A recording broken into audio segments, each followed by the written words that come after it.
어제는 제13호 태풍이었던 링링, 이것이 이 지역을 강타하고 지나갔습니다. 가로수가 쓰러지는가 하면 또 간판이 떨어지기도 했고, 또 어떤 지역에서는 정전 사고가 잇따라 발생하기도 했습니다. 여러분들의 가정과 일터는 평안하셨는지 모르겠어요. 다 괜찮으셨나요? 하나님께 예배하는 자리에서 다시 여러분들을 반갑게 만나게 돼서 참 기쁩니다. 저희 교회당에도 몇 가지 흔적을 남기고 지나갔습니다. 비교적 오랜 시간 동안 자태를 아름답게 뽐냈던 능수와 두그루 나무가 확 꺾여 버렸습니다. 또 정문의 화분 몇 개들도 부서지게 됐고요. 또 우리 교회를 알리는 현수막도 찢어지는 일이 일어났습니다. 하지만 다친 일도 없고 이런저런 일들이 순조롭게 잘 진행된 것에 대해서 하나님께 감사를 드립니다. 혹여나 피해를 받은 분들이 있다면 주의 은혜 가운데 속히 회복되기를 진심으로 바라는 마음입니다. 나라 안팎이 참 혼란스럽습니다. 일본과의 극한 대립 상태가 계속되고 있고, 정치권은 또 사람을 세우는 일로 인해서 더 큰 혼란 속에 온 나라가 떠들썩하게 보내고 있습니다. 속히 문제가 잘 해결이 되고 정의와 공평이 잘 세워지도록 나라와 민족을 위해 여러분들 꼭 잊지 말고 기도해 주시기를 부탁을 드리겠습니다. 올해 어느 때보다도 빠르게 추석 명절이 다가왔습니다. 오랜만에 흩어져 살던 가족과 친지들 모두가 함께 또 뜻깊은 시간을 잘 보내시기를 바랍니다. 아울러 먼 길을 오고 가는 모든 걸음들 안전과 건강에 유의해 주시기를 당부드립니다. 요즘 교통사고도 참 많이 있고요. 또 운전 습관 때문에 별스럽지 않은 일로 인해서 다투다가 큰 사고로 이어지게 되는 경우도 많이 있는 것 같습니다. 여러분들은 성도들이니만큼 여유롭고 넉넉한 마음을 가지시기 바랍니다. 그래서 오고 가는 일들로 인하여 어떤 불상사나 사고가 일어나지 않도록 여러분들의 마음을 넉넉하게 가져주셨으면 좋겠습니다. 이제 오늘 여러분들과 함께 오늘 주시는 주의 말씀에 함께 귀를 기울이겠습니다. 오늘 우리가 읽은 이 시편의 내용을 간략하게 좀 소개를 하고 계속 말씀을 이어가겠는데요.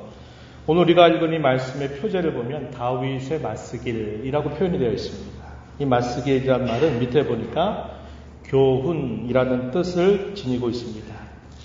본 시편은 교훈적인 성격이 분명히 있다는 것을 우리에게 알려주고 있습니다.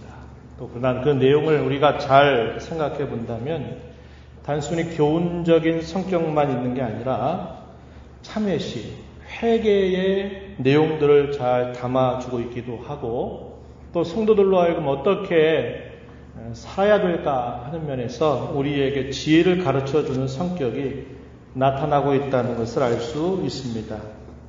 몇몇 성경학자들은 이 시를 짓게 된 배경에 대해서 아마도 이 시를 짓게 된 배경은 다윗이 밧세바라고 하는 여인과 죄를 지은 다음에 지은 시가 아닐까 이렇게 말합니다. 혹 그렇다 하더라도 오늘 우리가 읽은 이 시편의 내용에서는 어떤 특정한 사건을 언급하지 않고 있습니다. 이것은 본 시를 읽는 모든 교회와 성도들에게 보편적으로 적용할 수 있다는 것을 우리에게 보여주는 겁니다. 만약에 다윗과 같이 그런 흉악한 죄에 빠져 있는 상태에서만 이 시를 우리가 읽고 이에 따라 기도하는 것이 아니라 우리가 때때로 이런 저런 일로 인해서 어려움을 당하게 되고 하나님 앞에 범죄하게 될 때마다 다윗이 이렇게 고백했던 것처럼 우리도 이렇게 하나님 앞에 고백하며 나아가게 될 때 하나님께서 우리에게 이러한 은혜를 주신다는 것을 우리에게 가르쳐 주고 있는 겁니다. 우리가 읽은 이 시는 크게 두 부분으로 나눌 수 있습니다. 1절로부터 7절, 우리가 읽은 이 부분이 한 부분이고 나머지 8절로부터 11절까지가 또 한 부분으로 볼 수 있겠어요. 이 앞부분에서는 회개함으로 죄의 용서를 받은 자가 얼마나 복이 되는가 하는 사실들을 우리에게 알려주고요. 뒷부분에서는 하나님을 섬기는 사람들, 의인들로 하여금 그런 복을 받아서 하나님을 기뻐할 것을 잘 알려주고 있습니다. 오늘 우리가 함께 주목하고자 하는 내용은 앞부분에 대한 것입니다. 그래서 1절로부터 7절 말씀을 함께 읽었는데요. 설교의 제목을 죄 사함의 복이라고 정했습니다. 말씀을 통해서 다시 한번 하나님의 은혜가 우리 모든 심령 속에 충만하게 되기를 빕니다. 우리가 읽은 말씀의 순서를 내로 한 절 한 절 따라서 살펴보지 않겠습니다. 이런 내용들을 따라서 함께 살펴보려고 합니다. 참된 회개, 그리고 그렇게 회개하게 하시는 하나님의 섭리가 무엇인지를 생각해 보겠고요. 죄 사함의 복이 무엇이고 또 우리에게 주는 교훈이 무엇이며 마지막으로 우리에게 이 말씀을 적용해 보고자 합니다. 먼저 회개하는 다윗의 모습을 함께 주목해 보겠습니다. 오늘 우리가 읽은 본문 5절을 보면요. 다윗은 내 허물을 여호와께 자복하리라 이렇게 생각을 하고는 자신의 죄를 주님께 아뢰고 숨기지 않았다라고 말합니다. 조금 전 말씀드렸던 것처럼 다윗이 밧세바를 취한 후에 지은 시라고 본다면 다윗은 처음부터 자신의 범죄를 인정하고 회개한 것이 아니었다는 것을 우리는 잘 알고 있습니다. 처음에는 자신이 범한 죄를 누구도 모르게 그 죄를 숨기기에 대단히 바빴습니다. 이것은 범죄한 사람이 갖는 보편적인 본성이고 습성일 것입니다. 그가 범한 죄를 숨기기 위해서 다윗은 또 다른 생각을 하게 됩니다.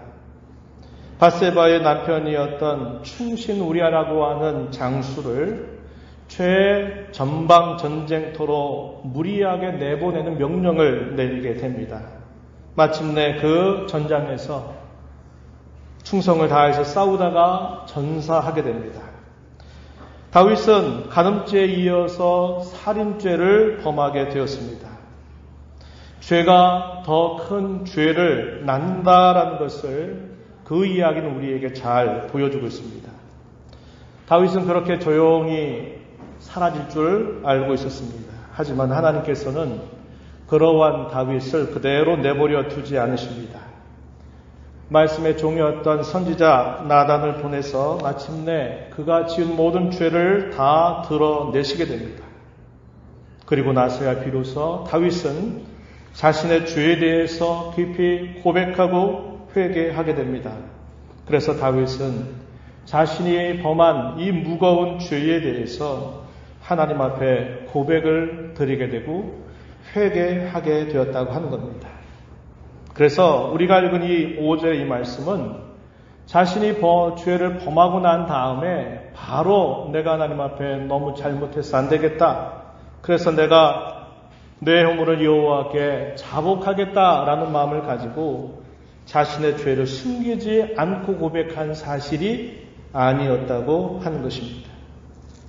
어쨌든 다윗이 하나님 앞에 자신의 죄에 대해서 고백하고 회개했을 때 하나님께서는 다윗의 간구를 들으시고 그의 모든 죄를 용서하여 주십니다. 하나님께서는 죄를 인정하고 회개하기만을 기다리셨던 것처럼 오늘 우리가 읽은 이 말씀은 우리에게 묘사해 줍니다. 우리가 읽은 말씀 5절 하반절에 보면 이렇게 표현합니다. 곧 주께서 내 죄악을 사하셨나이다. 주목하는 표현은 곧이라고 하는 표현입니다. 이것은 마치 하나님께서 내가 너를 다 용서해 주려고 내가 너를 기다리고 있다. 그런데 너는 숨기려고 하고 있는데 숨기지 말고 네가 그것을 다 나에게 말하고 고백하고 정말 잘못한 줄 깨닫고 용서를 구한다면 나는 내 죄를 용서하려고 지금 기다리고 있다. 마치 이러한 하나님의 마음을 보여주고 있는 겁니다. 마찬가지입니다. 하나님께서는 저와 여러분이 범한 죄에 대해서 하나님 언제나 빨리 고백하고 회개하기를 기다리고 계시고 우리가 그렇게 고백할 때는 언제든지 곧 우리의 모든 죄를 용서하시고 응답해 주시는 분이시라는 것을 배웁니다. 다윗의 회개가 어떤 의미에서 참된 회개였는지 아닌지 우리가 그것을 어떻게 알 수 있을까요? 그것은 죄 사함을 받느냐 죄 사함을 받지 않느냐에 달려 있습니다. 5절 하반절 우리가 읽었던 말씀처럼 곧 주께서 내 죄악을 사하셨나이다. 다윗은 이렇게 고백했습니다. 이 말은 단순히 그가 이렇게 고백했기 때문에 용서받았다라는 뜻을 말하지 않습니다. 다시 말씀을 드려서 그저 기계적으로 내 죄를 용서해달라고 고백하기만 하면 저절로 다 용서받는다는 것을 뜻하는 것이 아니라는 말입니다. 스스로 그렇게 여긴 것이 아닙니다. 내가 죄를 고백했으니 이제 나의 죄는 다 용서받았어. 이렇게 여긴 것이 아니라 주께서 자기의 죄를 용서하셨다는 것을 그의 심령 속에 그는 확신하고 또한 그것을 느끼고 있다는 것입니다. 그렇다면 이게 도대체 뭘까요? 사람의 마음에 따라서 그게 확실하고 확실하지 않단 말입니까? 우리가 그런 의구심을 가질 수 있겠죠. 뒤에서 우리가 살펴보겠지만 간단하게 말씀을 드리면 내가 죄가 용서받았다고 하는 확신, 내 죄가 사함을 받았다고 하는 그 느낌, 그것은 그냥 내가 주관적으로 그렇게 생각하면 된다 이걸 말하는 것이 아니라 거기에는 분명한 내용이 있다는 겁니다. 그 내용을 간단하게 말씀드리면 이런 내용입니다. 하나님 사랑에 대한 확신입니다. 또 그의 양심이 평안을 얻는 것입니다. 또 성령 안에서 참된 기쁨을 그가 얻는다는 것을 말하는 겁니다. 이러한 여러 가지 증거들이 그의 심령 속에서 내 모든 죄가 용서받지 못할죄고 중한 죄이지만 하나님께서 내 회개를 들으시고 내 이 모든 죄악을 하나님이 용서하셨다고 확신할 수 있는 근거가 되는 것입니다. 그저 기계적으로 내가 무조건 고백하면 무조건 용서받는다. 그걸 말하는 것이 아니라고 하는 겁니다. 조금 전 살펴봤던 것처럼 다윗은 범죄 직후에 바로 회개한 것이 아닙니다. 하나님께서는 회개하지 않는 다윗을 짓누르시고 그를 징계하십니다. 그래서 마침내 그로 하여금 두 손을 들게 만드시고 마침내 하나님 앞에 회개하도록 하나님이 이끌어 주십니다. 우리가 읽은 본문 3절 4절 말씀 함께 우리 읽어 보실까요? 함께 봅니다. 내가 입을 열지 아니할 때에 종일 신음함으로 내 뼈가 쇠하였도다. 주의 손이 주야로 나를 누르시오니 내 진액이 빠져서 여름 가뭄에 마름같이 되었나이다. 내가 입을 열지 아니했다. 이게 무슨 말입니까? 자신이 범한 죄에 대해서 숨기려고 했다는 겁니다. 그리고 그것을 고백하지 않았다는 거예요. 그리고 조용히 그 모든 일들을 끝내버리려고 했다고 하는 겁니다. 그런데 하나님께서 어떻게 하셨다고 말합니까? 그를 짓눌러 버리신 거예요. 그의 마음을 무겁게 짓눌러 버리시는 겁니다. 그리고서는 됐다. 이제 모든 게 끝났다. 누구도 못 봤다. 그래서 그 문제가 지나가도록 하나님이 그를 내버려 두신 게 아니라 하나님께서 그의 양심을 짓눌러서 견딜 수 없도록 하나님이 그를 몰아붙이셨다고 고백하고 있습니다. 주의 손이 주야로 나를 누르시오니 내 진액이 빠져서 여름 가뭄의 마름같이 되었습니다. 그는 이렇게 고백하고 있는 겁니다. 여러분들도 이런 경험을 해보셨으리라 저는 생각합니다. 이것은 하나님께서 여러분들을 깊이 사랑하신다라는 것을 보여주는 확실한 증거입니다. 죄를 짓고도 한 번, 두 번 그 죄를 반복하고 계속하게 된다면 우리의 양심은 화인 맞은 것처럼 무뎌지고 무감각해지게 됩니다. 그리고 우리의 마음은 완고해지게 되어 있습니다. 그러면 여기서 말하는 이러한 경험, 하나님께서 짓누르시는 이런 경험들을 그가 견딜 수 없어 하는 이런 마음은 사라져버리게 된다고 하는 겁니다. 하나님께서는 회개하지 않고 숨기려 하는 다윗을 가만히 두지 않으셨습니다. 그의 심령을 짓누르셨죠. 그를 징계하십니다. 왜 그렇게 하실까요? 죄가 죄를 낳고 마침내 그 죄가 사망에 이르게 하는 그곳까지 그를 데려가지 못하도록 하나님께서 그를 간섭하시기 때문이었습니다. 저와 여러분은 지난주일 다윗이 기록했던 시 가운데 시편 30편 말씀을 함께 읽으면서 하나님께서 징계하신 목적이 무엇인가를 함께 살펴본 적이 있습니다. 그것은 망각이라고 하는 것입니다. 하나님께서 베풀어 주셨던 시종일관 늘 베풀어 주시는 그분의 은혜를 잊어버리고 교만해지는 것이라고 그랬습니다. 이 망각을 기억으로 바꾸기 위해서, 교만한 마음을 겸손으로 바꾸시기 위해서, 그래서 하나님과의 관계를 새롭게 하실 목적을 가지고 하나님은 징계하신다. 그것을 우리가 함께 살펴보았습니다. 오늘 우리가 읽은 시편 32편에서는 또 하나의 징계의 목적을 발견합니다. 그게 뭡니까? 우리로 하여금 회개하게 하실 목적으로 하나님은 징계하신다고 하는 겁니다. 다윗은 죄가 용서받았다고 하는 확신과 기쁨을 얻게 됩니다. 그뿐만 아니라 계속적으로 더해지는 결과들을 그는 경험하게 됩니다. 우리가 읽은 본문 6절 하반절로부터 7절 말씀은 회개하는 자들에게 주어지는 결과가 무엇인가를 잘 설명해 주고 있습니다. 말씀을 보시면 이렇게 말합니다. 진실로 홍수가 범람할지라도 그에게 미치지 못하리이다. 주는 나의 은신처이오니 환난에서 나를 보호하시고 구원의 노래로 나를 두루시리이다. 이렇게 그는 고백했습니다. 그가 자신의 죄가 용서받았다고 하는 확신과 기쁨을 얻는 것만 아니라 그가 이렇게 회개했을 때 더해지는 복이 무엇인가를 표현하기를 홍수가 범람할지라도 그에게 미치지 않을 것이다 라는 마음을 갖게 된 겁니다. 이게 뭡니까? 안정감입니다. 안정감. 홍수가 범람할지라도 미치지 않을 것입니다.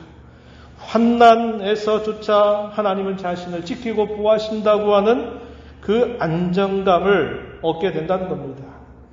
죽음과 같은 위기 가운데 갖는 안정에 대한 확신을 누리게 되었다고 이야기합니다. 어떠한 환난에서조차 보호받고 있다라고 하는 확신과 담대함을 그가 얻게 됨을 이렇게 표현해 주고 있습니다. 두 번째는 어떤 내용이냐? 구원의 노래로 그를 두르신다라고 하는 것입니다.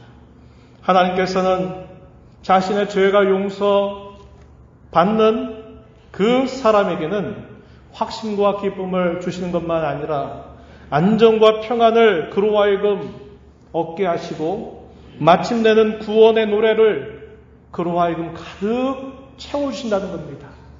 하나님께서 구원해 주신 그 기쁨을 노래로 찬송하며 즐거워하도록 하나님께서는 인도해 주신다고 가르쳐 줍니다.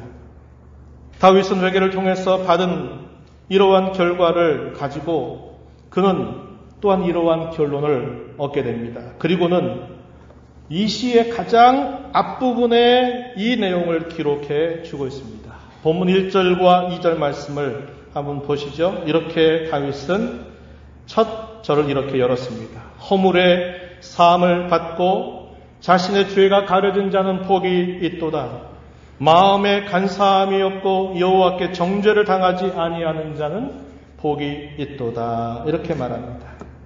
이것은 그가 경험했던 사실, 자신의 죄를 하나님 앞에 구했을 때 하나님께서 곧 자신의 모든 죄를 용서하시고 그에게 기쁨과 확신을 주시고 그로 하여금 구원의 노래를 부르게 하셨다고 한 이 사실을 그가 경험한 사실들을 기억하면서 그가 이제 말하는 겁니다. 그 시의 가장 앞부분에 1절과 2절에 거쳐서 그는 허물의 사함을 받은 자, 자신의 죄가 가려진 자 참 행복하다, 복되다 이렇게 말했습니다. 마음에 간사함이 없고 여호와께 정죄를 당하지 아니하는 자 참 복되고 행복하다라고 그는 이렇게 표현을 하고 있는 겁니다. 이것이 다윗의 깨달음이요 그의 고백입니다. 그는 죄 사함의 복을 이렇게 1절과 2절에서 힘껏 노래하고 있는 겁니다. 그렇다면 이 죄 사함의 복이 무엇일까요? 두 가지 정도로 나눠 생각해 볼 수 있다고 봅니다. 첫 번째는 죄 용서받는 것 자체가 바로 복이라 하는 뜻을 가진다는 겁니다. 또 하나는 죄를 용서받고 난 다음에 계속적으로 따라오는 결과가 복이다라고 이렇게 생각해 볼 수 있다는 겁니다. 우린 첫 번째, 죄 용서받는 것 자체가 복이다라고 하는 이 말씀을 오늘 우리가 읽은 이 본문에서만이 아니라 훗날에 바울 사도가 기록하고 있는 로마서 4장 6절로부터 8절 말씀에서 이 다윗의 이러한 노래, 죄사함의 복을 받은 그 기쁨을 노래하고 있는 이 말씀을 그대로 인용을 해서 사도 바울이 이렇게 표현하고 있습니다. 제가 그 본문을 읽어드립니다. 일한 것이 없이 하나님께 의로 여기심을 받는 사람의 복에 대하여 다윗이 말한 바, 불법이 사함을 받고 죄가 가리어짐을 받은 사람들은 복이 있고 주께서 그 죄를 인정하지 아니하실 사람은 복이 있도다 함과 같으니라. 바울 사도는 시편 32편 1절과 2절을 인용해서 그가 무슨 말을 힘주어 전달합니까? 일한 것이 없이 하나님께 의로 여기심을 받는 사람의 복이다. 이렇게 노래하고 있다는 겁니다. 하나님 앞에 의로 여기심을 받는다. 하나님 앞에 의롭다함을 얻는다. 하나님과의 관계가 올바로 서 있다라는 것을 말하는 겁니다. 그런데 그렇게 할 때까지 그는 아무런 수고와 노력도 하지 않았다는 겁니다. 일한 것을 받고 일한 대로 무엇인가 결과를 받는 것은 당연한 몫입니다. 그것도 감사한 일이지만 그렇다고 그것을 은혜라고 말하지는 않습니다. 그러나 내가 아무것도 한 것이 없는데 받을 수 없는 소중한 것을 거저 받았다면 그것은 행복이요, 그것은 은혜요, 그것은 참된 복이라고 우리에게 가르쳐주고 있는 겁니다. 두 번째로는 죄 용서의 결과가 복되다고 하는 사실인데요. 아까 말씀드렸던 그러한 내용입니다. 우리의 죄가 용서를 받게 되면 어떤 일들이 우리에게 따라오게 되는가? 읽은 시편에서도 우리가 몇 가지 확인하지만 제가 초두에 말씀드렸던 그러한 내용입니다. 내 죄가 용서받았다는 것을 나는 어떻게 확신할 수 있을까? 나는 어떤 것을 느끼게 됐을 때 내 죄가 온전히 용서받았다는 것을 확신할 수 있을까? 라고 말할 때 제가 세 가지 정도를 말씀드렸죠. 그게 뭐냐? 하나님의 사랑을 확신하게 된다고 하는 겁니다. 하나님의 사랑에서 죽음도 생명도 위험이나 적신이나 칼이나 그 어떤 것들도 하나님의 사랑에서 나를 끊을 수 없다고 하는 이 확신이 우리의 심령 속에 자리 잡게 된다는 거예요. 또한 우리의 양심이 평화를 얻게 된다는 겁니다. 죄를 지어서 그 죄를 인할 죄 때문에 마음이 짓눌려서 마음에 기쁨이 없고 마음 얼굴의 표정이 굳어지고 한 그런 모든 일들이 죄를 용서받게 되면 그 양심이 평화롭게 된다는 것을 말해주고 있는 겁니다. 성령 안에서 참된 하늘의 기쁨을 그의 심령 속에서 그가 경험하게 되는 것도 죄 용서를 받는 그 결과에 해당된다는 것을 우리는 알게 되는 겁니다. 여러분, 우리의 죄에 대하여 진정으로 하나님 앞에 회개하게 될 때 하나님은 이러한 분명한 확신을 우리의 심령 속에 가득 채워 주시게 돼요. 그런데 반대로 내가 하나님 앞에 분명히 내가 죄에 대해서 회개했다고 고백했는데 그러고 난 결과에 내 마음 속에 조금 전 말씀드렸던 것, 하나님의 사랑이 확신이 우리의 심령 속에 느껴지지 않는다면 내 양심이 평화를 누릴 수 있는 마음이 우리에게 주어지지 않는다면 하늘의 신령한 기쁨이 우리의 심령 속에서 차고 넘쳐서 얼굴의 표정으로 그것이 나타나고 내 삶의 모습으로 그것이 나타나지 않는다면 그 회개는 진정한 회개라고 볼 수 없다는 거예요. 이걸 우리 기억해야 합니다. 다윗은 이렇게 말하면서 그는 교훈의 말씀을 건네주고 있는데요. 6절 상반절에 보면은 이렇게 말합니다. 6절 상반절에 모든 경건한 자는 주를 만날 기회를 얻어서 주께 기도할지라. 자신의 경험을 그가 고백하고 노래하면서 죄 사함을 받은 그 복에 대해서 그가 하나님 앞에 높이 찬송을 드리면서 이제 다른 모든 경건한 자들을 불러들이는 겁니다. 초대하면서 이렇게 말하는 거예요. 모든 경건한 자는 주를 만날 기회를 얻어서 주께 기도하라. 이렇게 교훈해 주고 있는 겁니다. 여기 주를 만날 기회를 얻어서라는 이 말을 여러분 밑에 자세하게 보면은 번호가 붙어 있어요. 그 번호 밑에 가서 따라가서 보면 뭐라고 설명되어 있습니까? 모든 경건한 자는 죄를 깨달았을 때에 주께 기도하라. 이렇게 말하는 겁니다. 아까 말씀드렸듯이 우리가 죄를 처리하지 않고 그 죄를 우리 마음속에 간직하고 그것을 계속적으로 가져가 보세요. 우리의 표정에 나타나요. 항상 표정이 굳어 있습니다. 기쁨이 사라져 버리게 됩니다. 무엇을 해도 만족함을 누릴 수가 없습니다. 왜요? 죄가 우리를 그렇게 계속적으로 몰고 간다는 겁니다. 죄는 가만히 정체되어 있는 것이 아니에요. 그것은 항상 그 죄는 계속적으로 활동들을 하는 겁니다.